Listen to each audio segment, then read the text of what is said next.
들으실 하나님의 말씀은 신약성경 마가복음 9장 14절로 29절의 말씀입니다. 마가복음 9장 14절로 29절의 말씀 함께 봉독하겠습니다. 저희가 이에 제자들에게 와서 보니 큰 무리가 둘렀고 서기관들이 더불어 변론하더니 온 무리가 곧 예수를 보고 심히 놀라며 달려와 문안하거늘 예수께서 물으시되 너희가 무엇을 저희와 변론하느냐? 무리 중에 하나가 대답하되 선생님, 벙어리 귀신 들린 내 아들을 선생님께 데려왔나이다. 귀신이 어디서든지 저를 잡으면 거꾸러져 거품을 흘리며 이를 갈며 그리고 파리하여 가는지라. 내가 선생의 제자들에게 내어 쫓아달라 하였으나 저희가 능히 하지 못하더이다. 대답하여 가라사대 믿음이 없는 세대여, 내가 얼마나 너희와 함께 있으며 얼마나 너희를 참으리요. 그를 내게로 돌아오라 데려오라 하시매 이에 데리고 오니 귀신이 예수를 보고 곧 그 아이로 심히 경련을 일으키게 하는지라. 저가 땅에 엎드러져 굴며 거품을 흘리더라. 예수께서 그 아비에게 물으시되 언제부터 이렇게 되었느냐 하시니 가로되 어릴 때부터니이다. 귀신이 저를 죽이려고 불과 물에 자주 던져다니라. 그러나 무엇을 하실 수 있거든 우리를 불쌍히 여기사 도와주옵소서. 예수께서 이르시되 할 수 있거든이 무슨 말이냐? 믿는 자에게는 능치 못할 일이 없느니라 하시니 곧 그 아이의 아비가 소리를 질러 가로되 내가 믿나이다. 나의 믿음 없는 것을 도와주소서 하더라. 예수께서 무리에 달려 모이는 것을 보시고 그 더러운 귀신을 꾸짖어 가르사대 벙어리 되고 기먹은 귀신아, 내가 네게 명하노니 그 아이에게서 나오고 다시 들어가지 말라 하시매 귀신이 소리 지르며 아이로 심히 경련을 일으키게 하고 나가니 그 아이가 죽은 것 같이 되어 많은 사람이 말하기를 죽었다 하나 예수께서 그 손을 잡아 일으키시니 이에 일어서니라. 집에 들어가시매 제자들이 조용히 묻자오되 우리는 어찌하여 능히 그 귀신을 쫓아내지 못하였나이까? 이르시되 기도 외에 다른 곳으로는 이런 유가 나갈 수 없느니라 하시니라. 아멘. 기도하시겠습니다. 존귀하신 아버지 감사합니다. 오늘 또 거룩한 주일을 허락하여 주셔서 그리스도의 몸도 교회 나와서 하나님 앞에 영과 진리로 예배드리게 하여 주신 하나님 감사합니다. 오늘도 지극히 부족한 종을 세우셨습니다. 말씀을 전합니다. 성령께서 도와주시고 함께하여 주시옵소서. 전해주는 말씀 가운데서 주님의 뜻을 깨닫고 주 뜻대로 행하는 우리의 모든 삶이 되게 도와주옵소서. 예배를 회방하며 흑암의 세력을 탄 예수 피로 멸해주시고 오직 성령께서만 이 시간을 주관하시고 하나님 영광 받으시고 높임 받아 주옵소서. 예수 이름으로 감사하며 기도합나이다. 아멘. 할렐루야. 좋으신 하나님의 사랑과 은혜가 오늘도 교회에 나와서 예배 드리는 성도 여러분에게 충만하게 임하게 되시기를 예수 이름으로 축원합니다. 자, 오늘은 본문 마가복음 9장 14절 29절을 본문에서 은혜 받은 자의 신앙의 자세라고 하는 말씀으로 우리 함께 은혜 받고자 합니다. 오늘 본문의 말씀의 내용은 9장 1절부터 시작됩니다.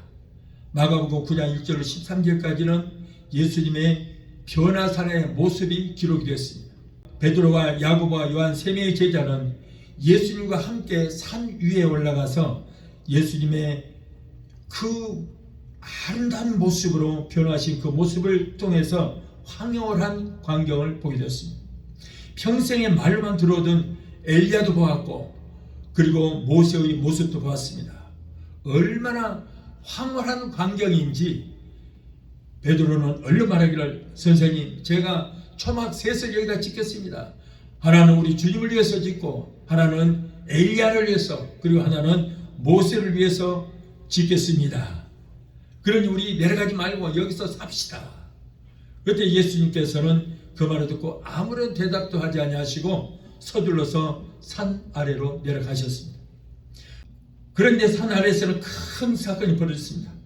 많은 사람들이 모여들고 그리고 의기양양한 바리새인들과 서기관들은 예수님의 나머지 9명의 제자들과 서로 변론을 하고 아주 쟁투가 벌어지고 있었습니다. 말이 변론이지 이 사람들은 평소에 예수님에 대한 불만이 가지고 있었습니다. 그래서 그들은 때는 이때다 하고 예수님이 계시지 않을 때 예수님의 제자들을 공격을 해서 궁지에 몰아넣고 있었던 것입니다. 그 이유는 어떤 사람이 자기의 아들이 귀신 들려서 벙어리가 되고 귀머거리가 되어서 들리지 않는 상태에 있는데 좋다는 약을 다 써보고 용하다는 의원을 다 찾아가 봤지만은 고칠 길이 없어서 마지막으로 이제 예수님을 찾아왔는데 그곳에 예수님은 계시지 않았습니다. 그래서 9명의 제자들이 거기 있어서 9명의 제자들에게 그 아이를 고쳐달라고 부탁을 했습니다. 이렇게 말 못하는 아이가 있으니 좀 고쳐달라고 했지만은 그런데 제자들은 한결같이 누구 하나 고치지를 못했어요. 소리 지르고 아우성만 쳤지 귀신이 이 아이에게서 떠나지 않았습니다. 죽은 자도 살리시고 온갖 병을 고치시는 예수님의 제자들 정도라면은 이 어린아이에게 들어있는 귀신 한 마리 정도는 쫓아낼 수 있어야 되는데 그걸 하지를 못하고 있는 거예요. 이게 무슨 망신입니까? 예수님의 9명의 제자들은 난처하기 짝이 없었어요.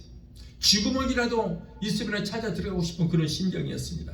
그런데 마침맞게 이때에 예수님께서 베드로와 야고보와 요한 세 제자를 데리고 변화산에서 내려오십니다. 예수님은 산 아래에서 이런 논쟁이 있는 것을 다 알고 계셨던 거예요. 영적으로 다 보고 계셨던 것입니다. 그래서 부랴부랴 하산하시게 된 거예요. 사랑하는 성도 여러분, 이 9명의 제자들의 모습을 한번 보십시오. 이 9명의 제자들의 모습이 바로 오늘날 우리의 모습인 것입니다. 그동안 3년 반씩이나 예수님을 따라다녔습니다. 그러면서 매일매일 하나님의 말씀을 공부하고 천국 복음을 듣고 그리고 예수님께서 죽은 자도 살리고 온갖 병자도 고치고 귀신을 쫓고 하는 모든 기사와 이적을 나타난 걸 다 보았습니다. 그럼에도 불구하고 그들은 귀신 한 마리 쫓지를 못했어요. 얼마나 망신입니까? 예수님도 망신이고 제자도 다 망신입니다. 자, 그런데 왜 이렇게 쫓지를 못했습니까? 지금까지 그들은 믿음 없이 살아왔기 때문에요.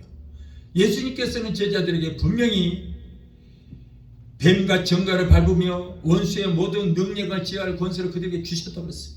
뱀과 정갈을 밟고 마귀, 귀신, 사탄을 말하는 것입니다. 그런데 그것들을 그 권세를 짓밟을 수 있는 능력을 다 주셨는데도 불구하고 아무도 하지 못했습니다. 예수님께서 분명히 전도하러 가다가 귀신을 들린 자가 있으면 귀신을 쫓아주고 병든 자가 있으면 병자를 고쳐라. 그래서 온갖 은사도 주셨음에도 불구하고 그들은 아무것도 할 수가 없었어요. 그런데 그 이유는 왜 그렇습니까? 그때까지는 제자들이 성령을 받지 못했기 때문입니다.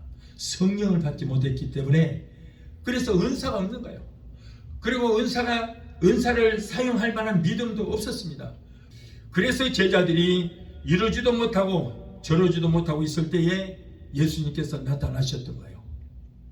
이제는 9명의 제자들이 이제는 자신들이 염려하지 않아도 되고 바리새인들과 서기관들이 날카롭게 힐난하는 시비도 예수님께서 이제는 대신 다 막아주실 것입니다.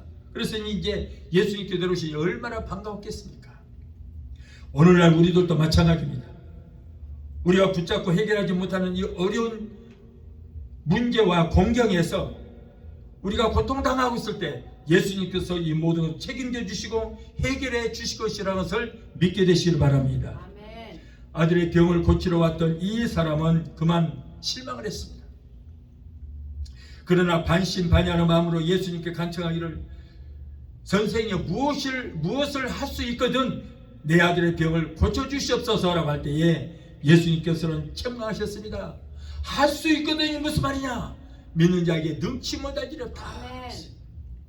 그러자 이 사람은 내가 믿나이다. 나의 믿음은 넘어설 도와주시옵소서라고 예수님께 간청을 했던 것입니다. 자, 예수님께서는 이 말을 들으시고 그 아이를 데려오라 하시고는 귀신에게 명하여 귀신을 쫓아주었어요. 벙어리 되고 귀먹은 귀신아, 내가 네게 엄히 명하노니 그에게서 나오고 다시로 들어가지 말라. 이렇게 명령하시자 그 아이가 소리를 지르며 꼬꾸라지고 그리고 몸에 경련을 일으키고 발발 떨고 입에서는 거품을 북적북적 내뿜으면서 귀신이 떠나가는 역사가 일어나게 되었던 것입니다. 아멘. 나중에 다른 사람들께 무리들이 다 간 뒤에 9명의 제자들이 예수님께 조용히 물었습니다. 선생님, 우리는 어찌하여 귀신을 쫓지 못합니까? 아무리 9명의 제자들이 소리 지르고 난리를 쳐도 귀신이 나가지 않고 꼼짝 않습니다. 이때 예수님께서 기도 외에는 다른 곳으로는 이런 유가 나갈 수 없느니라. 다른 방법이 없다. 마태복음 17장 21절에는 기도와 금식 외에는 이런 유가 나갈 수 없느니라 라고 했습니다. 여러분, 그런데 기도를 한다고 다 되는 것이 아니고 기도해도 성령 안에서 기도해야 돼요. 성령의 능력을 힘입어야 돼요. 성령으로 기도해야 돼요. 그래서 유다서 1장 20절에 성령으로 기도하라 그랬어요. 성령으로 기도하라. 에베소서 6장 18절에는 무시로 성령 안에서 기도하라. 여러분, 성령의 능력을 힘입어서 우리가 기도해야 문제도 떠나가고 귀신도 떠나가고 질병도 고침받을 수 있습니다. 귀신을 쫓기 위해서는 성령의 권능을 힘입어야 돼요. 그래야 나갑니다. 성령의 능력을 힘입지 않고서는 절대 귀신을 나가지 않고 오히려 귀신한테 공격을 당합니다. 그래서 이는 힘으로 되지 않고 능으로 되지 않냐고 오직 성령의 능력으로만 되느니라. 성령의 권능을 힘입어야 되는 거예요. 그런데 이때는 제자들이 물론 그렇게 힘쓰고 애써서 기도도 안 했겠죠. 기도했다가 한다 할지라도 그때는 그들이 성령을 받기 전이었기 때문에 기도에 아무런 능력이 나타나지 않았던 거예요. 그래서 귀신 하나도 쫓지를 못했던 것입니다. 오늘 이 본문의 말씀은 은혜 받은 성도들이 그렇다면 어떻게 신앙생활을 해야 될 것인가 라고 하는 것을 잘 말씀해 주고 있습니다. 자, 첫째로 은혜 받은 성도들은 본래의 자기 일터로 돌아가서 충실하게 우리는 신앙생활을 해야 된다. 그런 말씀인 것입니다. 변화산에서 예수님께서 변화하셨습니다. 온몸이 눈과 같이 하얀 모습으로 변화졌어요. 그런데 거기 보니까 모세도 그런 모습이었고 엘리야도 그런 모습이었어요. 하얗게 변화된 예수님께서 모세와 엘리야와 함께 대화하고 하는 그런 모습을 보게 되었습니다. 그 베드로는 그 모습을 보고 말하기를 얼마나 황홀했는지 저 세상으로 내려가기 싫었던 거예요. 그래서 베드로가 예수께 여짜와 이르되 주여 우리가 여기서 사는 것이 좋겠습니다. 여기 있는 것이 좋겠사오니 만일 주께서 원하시면 내가 여기다가 초막 셋을 짓겠습니다. 하나는 우리 주님을 위해서 짓고 하나는 엘리야를 위해서 짓고 그리고 하나는 모세를 위해서 집을 내가 장막을 세 채를 짓겠습니다. 그래서 우리는 여기서 삽시다. 내려가지 맙시다. 그것이 바로 천국이었던 거예요. 낙원이었던 거예요. 이 말씀에는 세상 사람들이 사는 저 세상에 내려가 봐야 병든 사람들이 집요하게 막 귀찮게 하고 바리새인들과 서기관들이 우리를 힘들게 하고 그러니 내려가지 맙시다. 여기 얼마나 좋습니까? 그러나 주님의 뜻은 그것이 아니었어요. 예수님은 제자들을 재촉해서 서둘러 내려가자. 서둘러서 하산했습니다.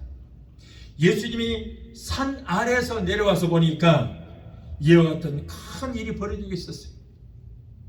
9명의 제자들이 괴로움을 당하고 있습니다. 그런데 예수님께서는 이미 9명의 제자들이 그렇게 괴로움을 당하고 있는 것을 다 알고 계셨던 거예요. 산 위에서.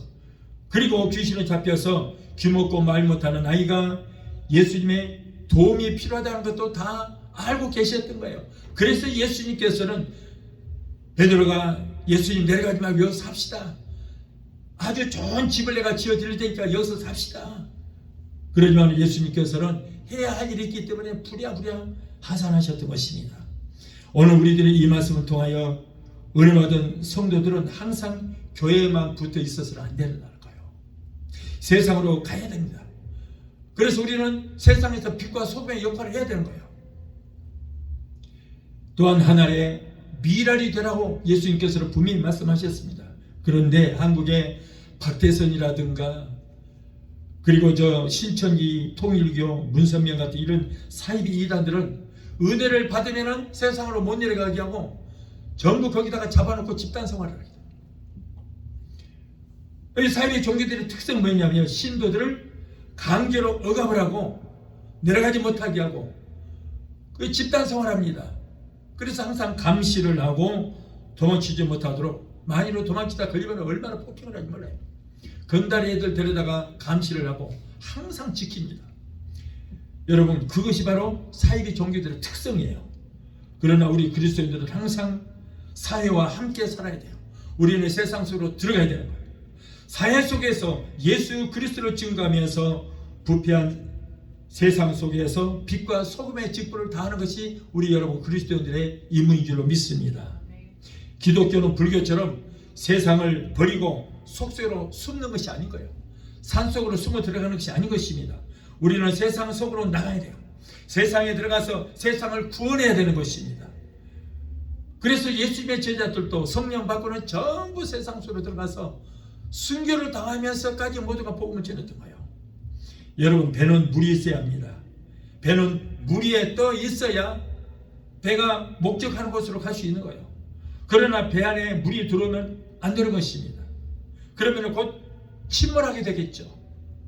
배는 물 위에 떠서 물을 다스리고 거스리면서 목적지를 향해서 가야 하는 것입니다. 마찬가지로 우리 그리스도인들은 세상 속으로 들어가야 돼요. 세상으로 가야 돼요. 피해서는 안 되는 것입니다. 그리스도의 복음을 전하기 위해서는 우리가 세상으로 들어가야 돼요.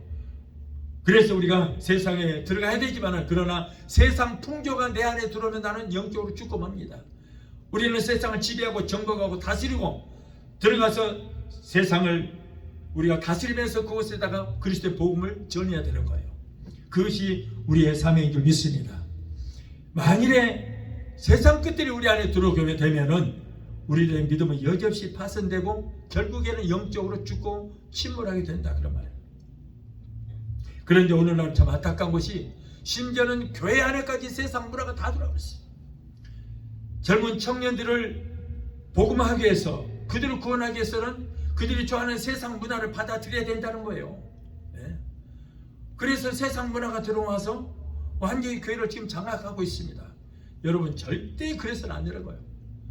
세상 문화 속에서 그들을 건져내서 그리스도의 복음으로 그들을 새롭게 만들어야지, 왜 세상 속에서 건져내갖고 세상 것을 다시 갖다가 그것으로 그들을 유혹을 하고 그를 가르쳐야 됩니까? 그건 잘못된 거예요. 우리는 세상과 구별해서 살아야 될 줄 믿습니다. 여러분, 변화산에서 황홀한 광경을 보고 한평생 그곳에서 살았으면 좋겠다고 하던 베드로와 그의 무리들을 기다리는 사람들이 있으니, 바로 귀신 들려 고통당하는 사람이 고침을 받기 위해서 그곳에 기다리고 있었던 것입니다. 오늘의 우리들도 이제 교회에서 은혜를 받으면 세상으로 내려가야 되는 것입니다. 가정으로 돌아가야 돼요. 일터로 돌아가야 돼요. 나의 삶 가운데서 나의 일터를 선교지로 삼고 그곳에서 그리스도의 복음을 증거하는 삶을 살아야 되는 거예요. 세상과 가정에는 구원의 손길을 기다리고 있는 사람들이 얼마나 많은지 모릅니다. 나를 구원해달라고 우리에게 손짓하는 사람들이 있습니다. 그들을 향하여 예수 그리스도의 복음을 가지고 우리가 들어가서 그들의 영혼을 구원을 시켜야 될 줄 믿습니다. 예수님은 사형장에서 십자가에 죽어가면서까지도 죽음 직전에 한평 강도를 구원하는 그런 엄청난 일을 행하셨어요. 지금 죽음 직전입니다. 그럼에도 불구하고 오늘 네가 나와 함께 낙원에 있으리라 라고 죽어가면서까지 지옥에 떨어지는 그 한 영혼을 구원시키는 것을 우리가 볼 수 있습니다. 예수님은 마지막 감난산에서 승천하시기 전에 제자들에게 분부하시기를 마태복음 28장 19절 말씀에, 너희는 가서 모든 족속을 제자 삼아 아버지와 아들과 성령의 이름으로 세례를 주고 내가 너희에게 분부한 모든 것들을 그들에게 가르쳐 지키게 하라 라고 했어요. 세상으로 내려가라는 거예요. 모든 민족을 제자 삼아서 아버지와 아들과 성령의 이름으로 세례를 주고 내가 3년 반 동안 너희들에게 지금까지 분부했던 것, 그것을 저들에게 가르쳐서 그걸 지키게 하라. 그 영혼을 구원시키라는 거예요. 사도행전 1장 8절의 말씀에는 오직 성령이 너희에게 임하시면 너희가 권능을 받고 예루살렘과 온 유다와 사마리아 땅끝까지 이르러 그리스도의 증인이 되라. 그리스도의 증인이 되라. 그리스도로 증가하라. 그런 말씀. 여러분, 우리가 은혜를 받았으면은 여러분 그 은혜 받은 그 은혜를 우리는 사람들에게 증거해야 되는 거예요. 간증해야 되는 것입니다. 여러분, 내가 예를 들어서 하나님께서 내 병을 고쳐주셨으면 그걸 나만 간직하는 것이 아니고 나가서 간증하라는 거예요. 아멘. 하나님은 무엇을 좋아하시는가? 간증받기를 좋아하시는 거예요. 그것이 바로 하나님께 영광을 돌리는 것입니다. 아멘. 그래서 내가 하나님께 은혜를 받았으면 사람들에게 그것을 전하라. 간증하라는 것입니다. 아멘. 여러분, 우리는 은혜를 받았으면 받은 은혜를 그것을 사장시켜 놓는 것이 아니라 그것을 활용하여 많은 달란트를 남겨야 되는 것입니다. 그것을 활용해서 여러분 많은 사람들에게 복음을 증가하고 그들의 영혼을 구원시키는 그런 사명을 감당해야 되는 것입니다. 만약 달란트를 남기지 못하면 주님으로부터 책망을 받을 수밖에 없다는 것입니다. 자, 둘째로 믿음이 있는 성도가 되어야 된다. 믿음 있는 성도가 되라. 예수님은 제자들의 믿음 없는 것을 책망하셨습니다. 오늘 본문 19절의 말씀에 믿음이 없는 세대여 내가 얼마나 너희와 함께 있으며 얼마나 너희를 참으리요. 언제까지 이런 어린아이 같은 짓거리를 하는데 내가 참고만 있겠느냐 책망하신 거예요. 요한복음 20장 27절에는 믿음 없는 자가 되지 말고 믿음 있는 자가 되라 말씀하셨어요. 또 자기 아들을 고치려고 예수님을 찾아온 그 아비가 예수님께 선생이여 무엇을 할 수 있거든 나를 도와주시옵소서, 나를 불쌍히 여기시고 나를 도와주시옵소서 하고 했을 때에 할 수 있거든이 무슨 말이냐? 믿는 자에게 능치 못할 일이 없느니라 라고 말씀하셨습니다. 여러분, 예수님은 항상 믿음이 있는 자를 칭찬하시고 믿음이 있는 자와 함께 동역자를 삼아서 함께 일하시는 것입니다. 누가복음 7장 9절의 말씀에는 예수님께서 가버나움에게 가셨을 때에 백부장이 왔습니다. 백부장은 로마 군인들 중에서 군인 장교예요. 천부장은 1000명의 군대를 이끄는 장교, 백부장은 100명의 군대를 이끄는 장교예요. 50부장은 50명의 군대를 이끄는 장교. 근데 로마 100명의 군대를 이끄는 장교 백부장이 예수님 앞에 나와서 무릎을 꿇습니다. 그러면서 내 집에 하인이 지금 중풍이 들려서 고통을 당하고 있습니다. 그러니 예수님 내 하인을 좀 고쳐주시옵소서. 여러분, 로마의 이방인입니다. 자기의 그 식민지로 삼는 이방인의 그 백부장이 예수님 앞에 나와서 30대 젊은 청년 앞에 나와서 거짓골을 하고 노숙자 시조가 되는 그 예수님 앞에 나와서 무릎 꿇고 내 집에 있는 내 하인을 고쳐달라고 무릎 꿇는 그 모습을 보고 예수님께서는 뭐라고 그래요? 내가 너희에게 이르노니 이스라엘 사람들 중에서도 이만한 믿음 있는 자를 내가 보지 못하였다.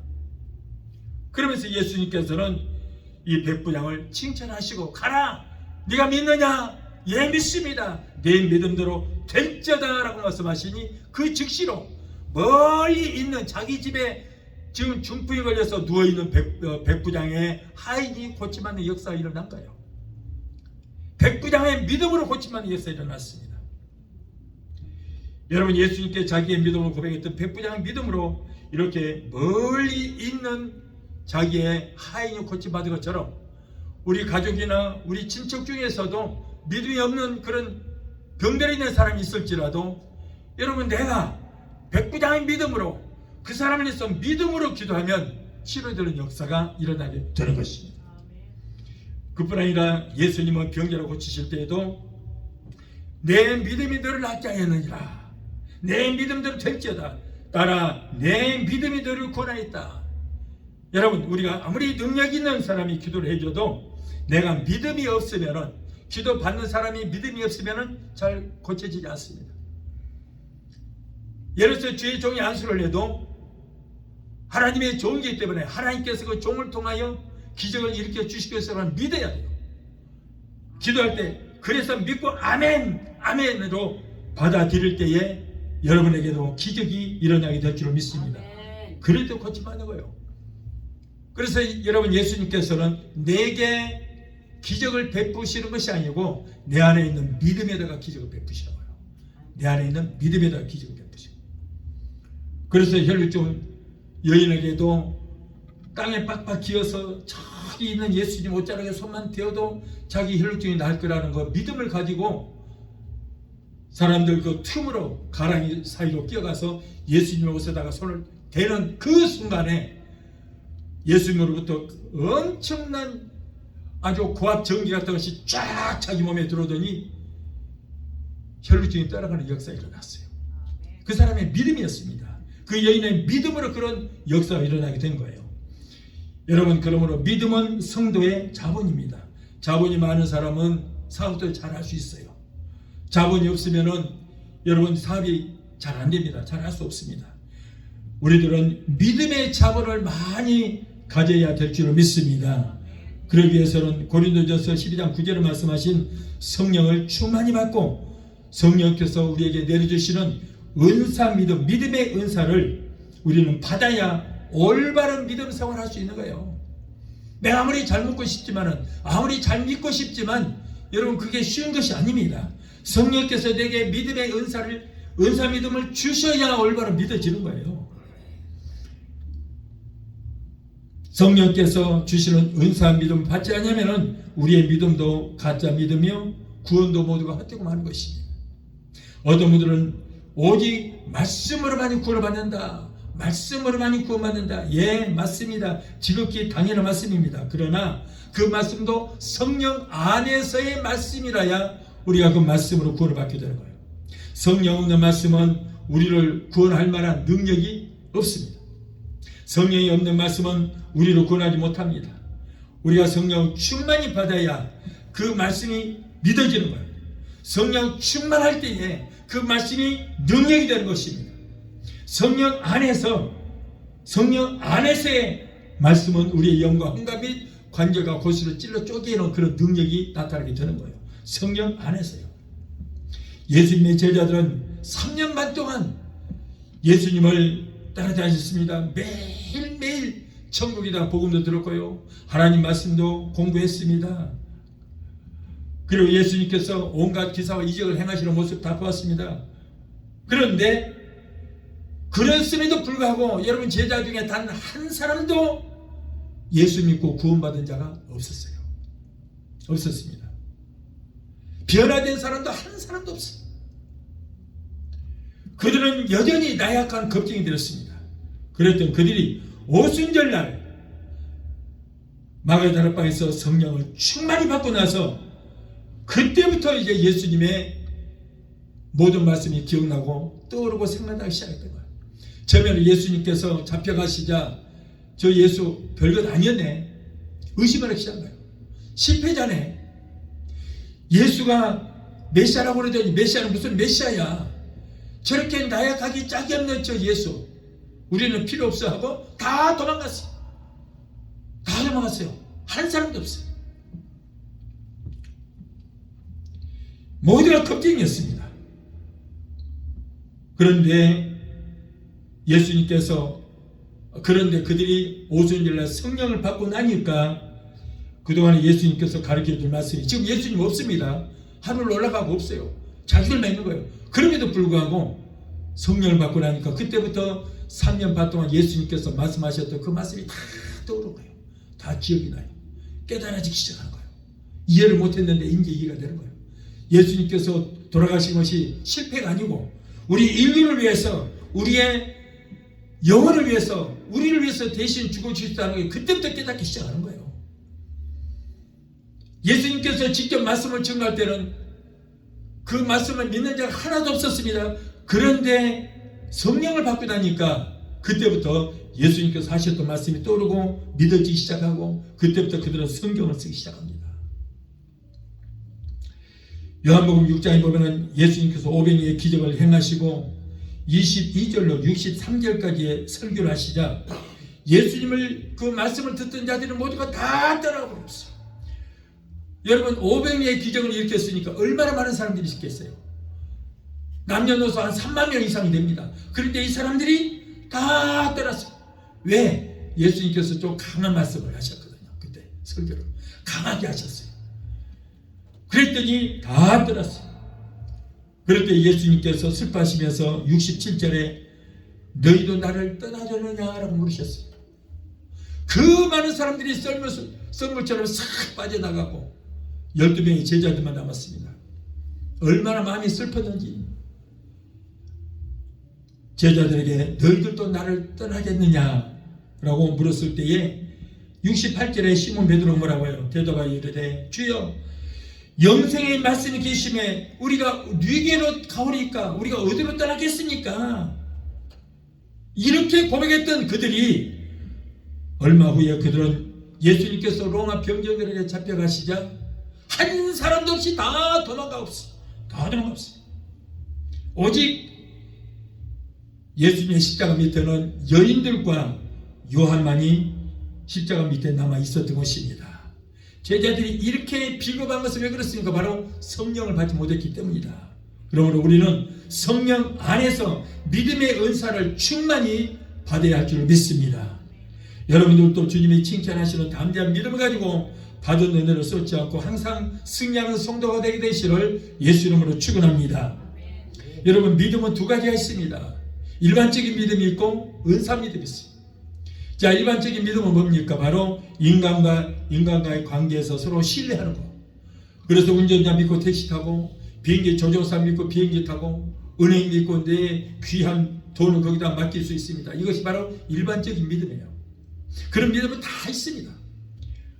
그런데 또 은사 믿음, 우리가 예수 믿는 사람들에게 은사 믿음이 있는데, 이 은사 믿음이라는 것은 하나님의 말씀을 읽고 하나님께 모든 나의 삶을 맡기고 의지하며 말씀을 믿고 우리가 기도하는 것, 이것이 바로 은사 믿음이라고 하는 거예요. 은사 믿음은 여러분 성령을 충만히 받을 때 이 은사 믿음을 받을 수가 있어요. 9가지 은사가 있습니다. 지혜의 말씀은사, 지식의 말씀은사, 영분별 은사, 능력 행함의 은사, 병 고치는 은사, 방언 은사, 방언 통역의 은사, 예언의 은사, 믿음의 은사. 이 믿음의 은사, 성령께서 주시는 이 믿음의 은사를 받아야 믿어지는 거예요. 올바로. 그래서 우리가 예수를 믿는 것은 바로 성령께서 주시는 은사 믿음이라 해야 되는 거예요. 네, 이 은사 믿음을 받아야만 우리가 귀신에게 명령할 때 귀신이 떠나가고 병든 자에게 우리가 기도할 때 치료되는 역사가 일어나게 되는 것입니다. 그래서 우리는 여러분 꼭 성령을 꼭 충만히 받아야 돼요. 성령 받으시 바랍니다. 여러분, 우리가 이제 우리 주님 공중 기림하실 거 믿으십니까, 여러분? 주께서 소리와 천사장의 소리와 하나님의 나팔로 친히 하늘로 쫓아 강림하실 때에 죽은 자들이 먼저 살아서 일어나고 이 땅에 살아는 우리도 성령으로 기름 준비된 자들은 순식간에 공중으로 끌어올려 공중에서 주를 영접하게 하시리니 라고 했습니다. 이것이 바로 휴거입니다. 성경에 휴거라는 단어는 없습니다. 그런데 휴거라는 뜻이 뭡니까? 끌려 올라간다는 뜻이에요. 예수님께서 성령으로 기름 준비된 자를 쫙 어느 한순간에 쫙 그냥 데려가 버린 거예요. 그게 휴거라는 것입니다. 자, 그런데 우리가 성령으로 기름 준비할 때 그 기름 준비된 성도들을 데려갑니다. 열천의 비유에서도 슬기로 5처녀는 성령으로 기름 준비를 했습니다. 그런데 미련한 5처녀는 등은 있는데 기름이 없어요. 믿음은 있는데 성령이 없었다는 거예요. 그러니까 결국은 그들은 버림받은 바 되고 들림받지를 못했습니다. 그래서 우리는 여러분 예수를 믿든 또 들림받기 위해서든 우리는 꼭 성령을 받아야 될 줄 믿습니다. 구하십시오. 구하세요. 오늘 이 시대에 말세지만을 사랑하는 우리에게 가장 중요한 뭐냐? 성령 충만입니다. 성령 충만. 여러분 꼭 구하시고 돼요. 그런데 오늘날 교회들이 성령에 대해서는 아예 성령의 감동만 얘기하지 성령 세례, 성령 충만이 받자는 얘기를 안 하고 있는데 너무 안타까운 거예요. 예수님도 성령 받고 목회 있잖아요. 예수님도 세례 요한에게 물로 세례를 받을 때 비둘기 같은 성령, 비둘기 같은 성령이 말씀. 그러고 나서 3년 반 동안 사역을 감당하셨어요. 제자들도 성령 받고 나서부터, 오순절 성령 받고 나서부터 그때부터 사도의 사명을 감당할 수 있었던 거예요. 그런데 우리가 오늘날 성령 받지 않고 무엇을 할 수가 있겠습니까? 특히 주의 종들은 성령 받지 않으면, 성령 없이 목회하면, 세상 지식으로 목회하면 그건 전부 가짜입니다. 박사학위가 10개를 있어도 하나님은 그거 인정하지 않아요. 오직 잘났든 못났든 무식하든 어쨌든 뭐 좀 부족해도 하나님은 주의 종들이 이 사람에게 성령이 있는가 없는가 딱 그거 하나만 보십니다. 그거 하나만. 사람들은 우리 목사님 박사학위가 몇 개고 그것만 보지만은 하나님은 그거 안 봐요. 목사가 목회하는 것이지 박사가 목회합니까? 그래서 여러분, 하나님은 우리가 성령 충만한 주의 종들도 그래요. 이 사람이 성령 충만한 사람인가 아닌가 딱 그거 하나만 보실 줄 믿습니다. 그래서 우리 주님은 성령 충만한 주의 종을 종으로 인정하시는 거예요. 그러니까 여러분, 예수님의 제자들도 몇 년 동안 신학을 했어요? 3년 반 동안 신학했잖아요. 실전 신학을 했어. 예수님한테 직접. 그런데 예수님께서는 그들을 쓰지 않았어요. 왜? 아직은 성령이 없으니까 안 쓴 거예요. 그래서 예루살렘을 떠나지 말고 내게 들은 바 아버지께서 약속하신 성령을 기다리라. 기다리라. 성령 받기 전에는 목회한다, 선교한다 하지마. 아무 소용없어. 기다리라. 그들은 예수님께서 승천하신 후에 열흘 동안 금식하고 철야하면서 기다렸더니 오순절날 성령이 임하게 된 줄 믿습니다. 자, 그러고 나서부터 이제 그들이 사도로서 사명을 감당하는 거예요.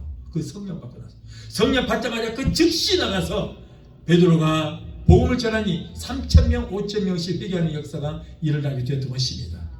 그래서 여러분, 주의 종은 꼭 성령 받지 않고서는 안 되라고요. 성령 받아야 돼요.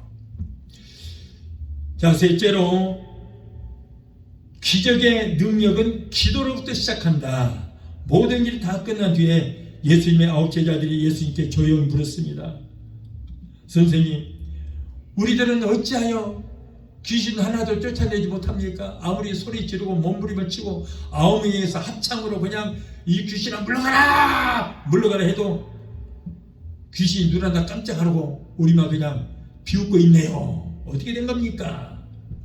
그러자 예수님께서는 기도 외에는 다른 곳으로는 이런 유가 나갈 수 없느니라. 예수님께서 승천하신 뒤에 사도들이 모여서 이렇게 열심히 기도할 때 불같은 성령이 임하였고 진노하는 역사가 일어나게 된 것입니다. 사도행전 4장 31절에 빌기를 다하며 모인 곳이 진동하더니 무리가 다 성령이 충만하여 담대히 하나님의 말씀을 전하니라. 야고보서 5장 17절에는 엘리야는 우리와 성경이 같은 사람이로되 그가 비 오지 않기를 간절히 기도한즉 3년 6개월 동안 땅에 비가 오지 않냐고 다시 기도하니 하늘에 비를 주고 땅이 열매를 맺었느니라 그랬습니다. 우리가는 엘리야도 성경 우리와 똑같은 사람이에요. 부족합니다. 겁도 많습니다. 그러지만은 한 가지 뭐예요? 성령이 충만하기 때문에 천기까지 그냥 다스리는 그런 역사가 일어난 거예요. 성령이 충만한 상태에서 엘리야가 기도하니까 3년 반 동안 하루머니 다쳐서 비가 내리지 않고 또 다시 기도하니까 3년 반 만에 비가 내리는 역사가 일어난 거예요. 하나님만 하실 수 있는 이런 엄청난 천기까지도 다스릴 수 있는 그런 능력이 어디서 나와요? 바로 성령으로 이렇게 나타나게 된 줄로 믿습니다. 그래서 오늘날도 정말 우리는 성령 충만히 받아야지. 그렇지 않으면 주의 종들도 성령 충만하지 않으면 성도들에게 지금 들어있는 귀신 하나도 쫓지를 못해요. 여러분, 주의 종은 왜 세웠어요? 성도들을 귀신이 고통당한 귀신도 쫓아주고 병들어 쓰면 병도 고치고 해서 말씀으로 잘 양육해서 천국까지 잘 인도하라고 종을 세우신 줄 믿습니다. 그러기 위해서는 어떻게 해야 돼요? 성령 받아야 그 일을 할 수 있잖아요. 힘으로 되지 않냐고, 능으로 되지 않냐고, 오직 나의 신 성령으로만 되느니라. 우리 믿는 성도들이 은혜를 오랫동안 간직할 수 있는 방법은 모든 일에 오직 성령 안에서 행해야 된다. 야고보서 4장 17절에는 믿음으로 행치 않은 것이 죄라라고 했습니다. 자, 넷째로 깨어있는 자가 되어야 된다. 예수님께서 제자들에게 마지막 말세에 대하여 말씀하시기를 마태복음 24장 42절로 44절에 그러므로 깨어있으라. 어느 날에 너희 주가 임할는지 너희가 알지 못함이니라. 너희도 아는 바니 만일 집주인이 도둑이 어느 시각에 올 줄을 알았더라면 깨어있어 그 집을 뚫지 못하게 하였으리라. 이러므로 너희도 준비하고 있으라. 생각지도 않을 때 인자가 오시리라. 자, 그래서 겟세마네 동산에서 마지막 기도를 하실 때도 잠자는 제자들이 오셔서 시험에 들지 않게 깨어 기도하라고 했습니다. 여러분, 베드로가 왜 그렇게 예수님을 배신하고 내가 예수를 저자를 저주하고 맹세하느니 결코 알지 못한다고 왜 그렇게 배신했을까요? 예수님 죽음의 자리에도 내가 결코 떨어지지 않고 주님을 지키겠습니다라고 고백했던 그가 어쩌다가 이렇게 나약한 사람이 됐어요? 왜 그래요? 성령이 없어서 그랬다는 거예요. 성령이 없어서. 여러분, 우리 주님 공개 결혼하실 때에 영적 잠에 취해 있는 자들을 버려버리겠다. 여기서 깨어있으라는 것은 영적 잠에서 깨어있으라. 물론 육신적으로도 너무 오래 자면 안 되겠죠. 기도해야지. 그런데 영적으로 깨어있지 않으면, 영적 잠을 자고 있으면 우리 주님 공개기 일어나실 때 버려둠을 당한다. 버려버리겠다는 거예요. 그래서 우리가 여러분 깨어있으라는 것은 우리 주님이 언제 오실지 모르기 때문에 깨어서 기도하라고 그러잖아요. 언제 오실지 알다면은 그때 일어나서 주님 영접하면 될 텐데 우리가 모르기 때문에, 주님의 도적같이 언제 오실지 모르기 때문에, 그렇기 때문에 우리는 항상 깨어서 여러분 기도해야 된다, 그런 말씀인 것입니다. 영적 잠에서 깨어있으라. 사도 바울은 고린도 교회 성도들에게 당부하기를 깨어 믿음에 굳게 서서 남자답게 강건하라고 했고, 에베소 교인들에게는 오직 기도와 간구를 하되 항상 성령 안에서 기도하고 이를 위하여 깨어 구하기를 항상 힘쓰라 그랬습니다. 어떤 분들은 말하기를 예수 믿는 사람은 마귀가 건드리지 않는다 그래요. 거의 그렇습니다. 그렇게 말하는 분들이 많아요. 그런데 분명히 우리 알아야 될 거 있어요. 마귀의 타겟은 예수 믿는 사람이에요. 예수 믿는 사람. 예. 왜냐하면 원래가 우리는 마귀의 백성이었는데, 그런데 예수님께서 우리를 건지셨거든요. 마귀에게서 우리를 사셨어요. 당신의 피값으로 우리를 사셔 하나님의 자녀 삼았기 때문에 마귀가 언제라도 다시 우리를 유혹을 해서 데려가려고 항상 그렇게 준비하고 있어요. 그래서 예수 믿는 사람들이 더 위험합니다. 세상 사람들은 어차피 자기 백성이니까 가만 놔둬도 오르내리고로 다 지옥에 끌려가는데, 우리는 하나님의 백성이기 때문에 우리를 이제 빼앗겼어요. 얼마나 억울하겠어요. 그래서 우리가 더 위험해요. 그러기 때문에 깨어있으라. 여러분, 사도 베드로는 그의 서신에서 근신하라 깨어라. 너희 대적 마귀가 우는 사자같이 두루 다니며 삼킬 자를 찾나니 너희는 믿음을 굳건하게 하여 그를 대적하라 라고 했습니다. 이와 같은 말씀들은 우리들의 그 육신의 잠을 말하는 것이 아니라 영적 잠에서 항상 깨어있으라. 영적 잠에서 깨어있으라. 깨있지 못하고 신앙이 잠들어 있을 때에 사탄이 와서 가라지를 덧부린다 그랬습니다. 그렇기 때문에 우리는 우리의 신앙은 항상 깨어있는 신앙이 되어야 될 줄 믿습니다. 여러분, 이 시대를 어둠의 시대라 말합니다. 이 어둠의 시대를 깨울 수 있는 영적 파수꾼이 되게 되시기를 예수 이름으로 축원합니다. 자, 마지막 다섯째로 우리는 사명을 잘 감당해야 합니다. 우리 성도들이 은혜의 생활을 하는 방법 중에 하나가 우리는 사명 감당하는 것입니다. 우리 하나님께서는 우리에게 사명을 주셨습니다. 그 사명은 뭡니까? 바로 영혼을 구원하라는 사명을 주신 거예요. 주님께서는 뭐라고 그래요? 강권하여 데려다가 내 집을 채우라. 강권하여 전도해서 하나님의 집을 채우라는 거예요. 그리고 하나님께서는 한 생명이 온 천하보다 귀하다고 그랬습니다. 나만 예수 믿고 구원받았다고 기뻐할 것이 아니라 우리 가족도 친척도 이웃도 전도해서 천하보다 귀한 영혼을 우리는 구원을 시켜야 될 줄 믿습니다. 자, 이제 우리들은 주님께서 말씀하신 너희는 온 천하에 다니며 만민에게 복음을 전파하라고 하신 것 말씀대로 열심히 복음을 전파하여 하나님의 뜻을 이루고 주님의 명령에 순종하는 성도가 되어서 이 마지막 말세를 당한 이 말세의 지만에 항상 은혜가 충만한 생활로서 승리하는 성도가 되게 되시기를 예수 이름으로 축원합니다. 사도 바울은 그가 예수님을 영접한 뒤에 일생 동안 복음을 전하다가 로마의 옥중에 잡혀 순교를 당했습니다. 바울은 말하기를 복음을 증가하게 하면 내게 화가 미치리라고 했습니다. 이 복음을 증가하는 사명이야말로 가장 위대한 것이며 가장 거룩한 것입니다. 이 사명을 잘 감당하는 자에게는 하나님이 의의 면류관을 씌워주시다고 말씀하셨습니다. 그리고 하늘의 별과 같이 빛나리라고 했습니다. 사랑하는 성도 여러분이요, 우리들은 항상 하나님의 은혜 안에서 우리는 살아야 될 줄로 믿습니다. 이 세상에 있는 모든 만물들이 하나님의 주시는 햇빛과 바람과 비와 공기 속에서 살아가듯이 우리 성도들은 항상 하나님의 은혜 안에서 우리는 살아야 되는 거예요.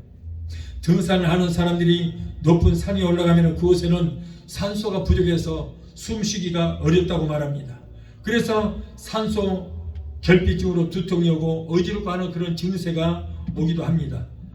사람은 산소가 부족하면 이렇게 살 수가 없습니다. 마찬가지로 우리 성도들은, 아니 우리 모든 인간들은 하나님의 은혜 안에 살아야 돼요.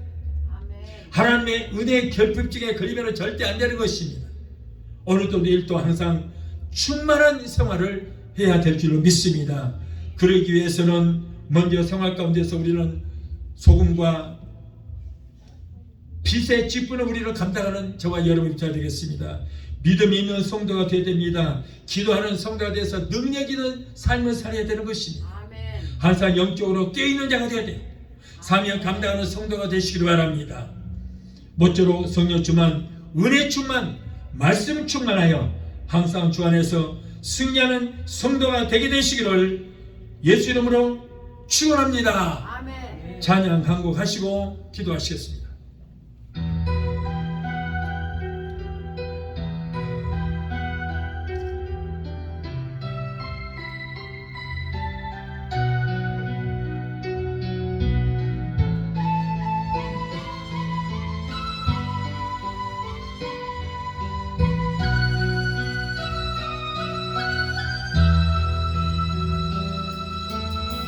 어두운 사망의 골짜기에서 길 잃고 헤매일 때 주님의 은혜가 생명의 빛 되어 날 인도하셨네. 때 묻고 더러운 내 영혼 씻겨드시며 내 마음속에 성령 주시어 기쁨으로 살게 하시네. 주님께서 사랑이요 생명이요 부활입니다. 절망과 시련의 그늘에서 고통을 당할 때에 주님의 십자가 보혈의 은혜로 날 구원하셨네.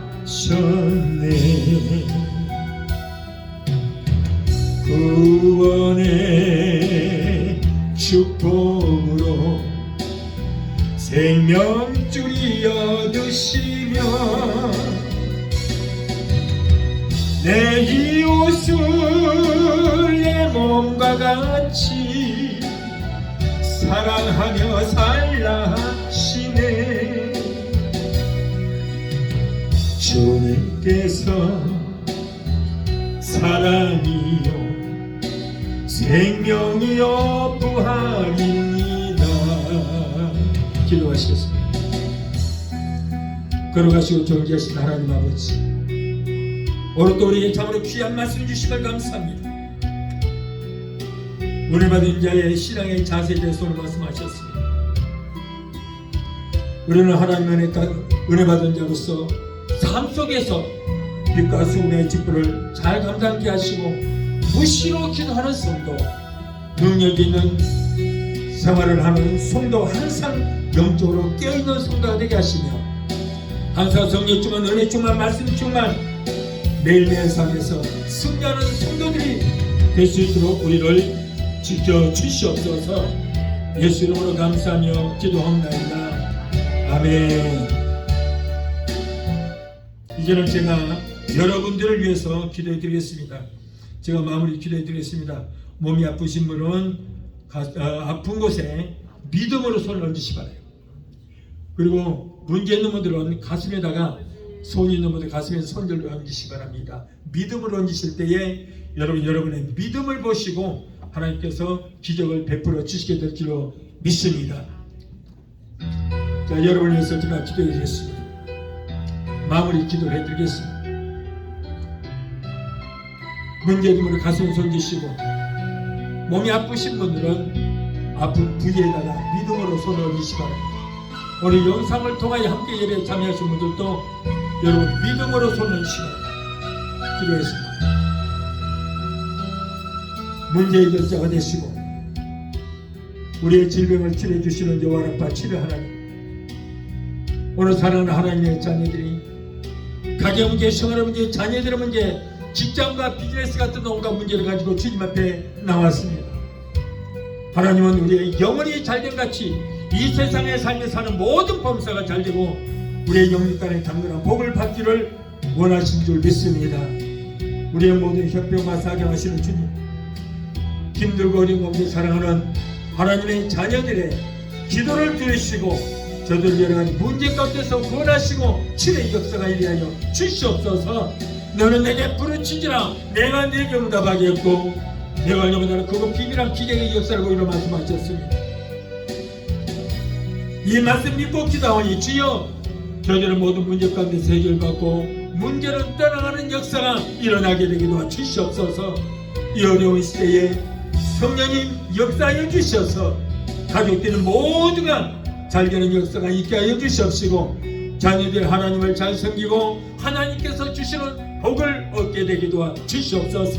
내가 나사렛 예수 이름으로 내노니 하나님의 자녀들에게서 모든 문제를 떠나갈지어다. 가정제 생활의 문제, 자녀들의 모든 문제는 내가 예수 이름으로 엄히 명하노니 예수 이름으로 갈지어다. 아들, 딸, 손자, 손녀들이 하나님께서 위로부터 내려주시는 복을 얻게 되기도 주시옵소서. 자녀들이 세상을 들어가든지 머리가 되고 꼴이 되지 아니하고 위에만 있고 아래 있지 않은 자녀들이 되게 하시고 하나님께 인정받는 자녀들이 다 되기도 주옵소서. 또한 하나님의 백성들 이 시간에 말씀에 의하여 아픈 곳에 손을 얹었습니다. 마가복음 16장 17절에 병든 자에게 손을 얹은 날이라 말씀하셨사오니 이 시간에 믿음으로 손을 얹은 그 부위에 예수님의 못자은 양손으로 피 묻은 손으로 만져주시고 주여 안수하여 주시옵소서. 내가 나사렛 예수 이름으로 명하노니 사랑하는 하나님의 자녀들을 괴롭히는 모든 병마야 내가 예수 이름으로 엄히 하노니 저들에서 예수 이름으로 갈지어다. 신경통, 관절을, 류마티스, 디스크로 따라가라. 내가 예수 이름으로 명하노니 모든 남덩어리는 이 시간에 녹아지고 사라지고 숨을 낼지어다. 성령의 물로 태워주시옵소서. 췌장암, 위암, 장암, 폐암, 자궁암, 방광암은 내가 예수 이름으로 명하노니 성령의 불로 숨을 내게 될지 모든 암의 성령의 불로 그놈도 말라지게 될지어다.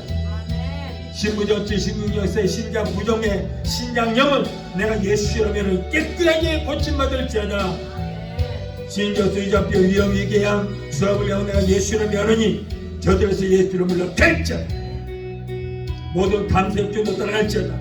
우울증, 공황장애, 불면증, 폐쇄, 공포증을 가져다주는 악한 노심하기 귀신들아 내가 너희들의 정치를 한다. 저들에서 예수 이름으로 갈지어다. 이게 너희들은 상관이 없다. 하나님의 자녀들도 묶임을 놓으라. 예수 이름으로 갈지어다. 하나님 고쳐주시니 감사합니다. 믿음의 기도는 병든 자를 구하느니 주께서 저희를 일으키시며 말씀하셨습니다. 여호와를 경외하는 너희들은 의로 내가 떠올라서 치료하는 광선을 바라리니 너희가 나가서 약간을 나온 송아처럼 걷기다고 뛰기도록 말씀하셨습니다. 저가 채찍에 맞음으로 너희가 나음을 입으리라. 병든 자에게 손 얹으라고 말씀하셨으니 약속의 말씀을 붙들고 기도하니 주여 이 시간에 치료의 역사가 일어나게 되기도 주시옵소서. 예수를 죽은 자 가운데서 살리시는 영이 너희 안에 거하시면 예수 그리스도를 죽은 자 가운데서 살리시는 이가 너희 안에 거하시는 그 영으로 말미암아 너희 죽을 몸도 살리시리라고 말씀하셨사오니 주여 이러한 역사 일어나게 되기도 주옵소서. 여호와께서 세악한 병사서 저를 붙드시고 저의 병중 그 자리를 다 고쳐 펴시다라고 말씀하셨사오니 아버지 병으로 고통 가운데는 환우들 불쌍히 여기시고 구원해 주셔서 저희들의 모든 질병을 고쳐 주시옵소서. 아멘. 아이를 갖기를 원하나 수태치 못한 부부들에게 금년에는 꼭 태를 열어주시옵소서. 아멘. 사랑하는 하나님의 자녀들, 감기에 일절쯤 타지 못하도록 머리끝부터 발까지 예수께로 덮어주시고 성령의 불땀과 불금으로 받아 주시옵소서. 아멘. 오늘 또 종의 기도를 드리시고 우리의 모든 문제 해결해 주신 하나님 감사합니다. 세계 어느 곳에 있든지 믿음으로 기도하는 하나님의 자녀들을 고쳐주시옵시고 무엇보다도 병든 영을 고쳐주시고 병든 믿음을 치료하여 주시옵소서. 항상 성령으로 충만하게 되기도 해주시고 날마다 말씀 가운데서 승리하는 역사가 일어나게 되기도 해주시옵소서. 예수 이름으로 감사하고 축복하며 기도합나이다. 아멘. 지금은 우리를 죄에서 권하신 우리 주 예수 그리스도의 거머하신 은혜와 아들까지도 아끼지 아니하시고 우리를 위해서 내어주시기까지 우리를 사랑하시는 아버지 하나님의 그 극진하신 사랑과 보혜사 성령님의 내주 교통 충만 역사하심의 은혜가 오늘 주일 예배에 참석하여 말씀으로 은혜받고 돌아가는 귀한 성도들의 가정과 가족과 직장과 사업장과 자녀들과 생활과 모든 범사위에 오늘 영상을 통해 함께 예배에 참여하는 사랑하는 귀한 성도들의 가정과 가족과 직장과 사업장과 자녀들과 생활과 모든 범사에 각자 섬기는 교회 위에 베데스다 순복음교회 지금부터 영원토록 함께 하시기를 간절히 축원합니다. 아멘.